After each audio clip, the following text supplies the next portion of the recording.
প্রশাসকের দালালেরা দালালের বিরুদ্ধে 17 বছরের যেসব প্রশাসনিক কর্মকর্তারা আওয়ামী লীগের টাকায়, আওয়ামী লীগের সিন্ডিকেটের টাকায় নিজের পেটকে বড় করেছে, সেসব কর্মকর্তাকে অতি দ্রুত অপসারণ করতে হবে। আমার হাসপাতালের রাস্তা সেখানে কেন ময়লা থাকবে, আবার আমার ফুটপাতে কেন ব্যাংক থাকবে, আবার সেই ব্যাংক থেকে ছাড়া তোলা হবে, সেটা কেন কেন এই বৈধতা দেওয়া হচ্ছে?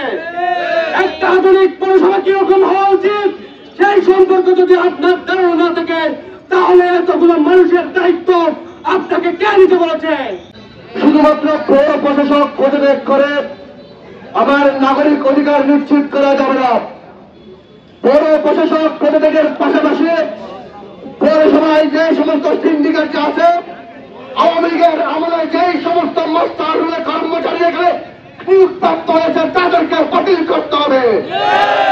জুলাই গণঅভ্যুত্থানের 9 মাস পরবর্তী এই পৌরসভা বলেন, ডিসি বলেন, ইউনিয়ন পরিষদ বলেন, বিগত 17 বছর থেকে আরো ভয়ঙ্কর রূপ ধারণ করেছে। কোন প্রশাসক আজকে এই দুর্নীতি থেকে মুক্ত নয়। প্রত্যেকের কাছে যদি সিন্ডিকেটের হাতে আপনি বান্ডিল ধরিয়ে দেন, তাহলে একদিনের মধ্যে আপনি নাগরিক সেবা পান। আপনারা কি গোলাম?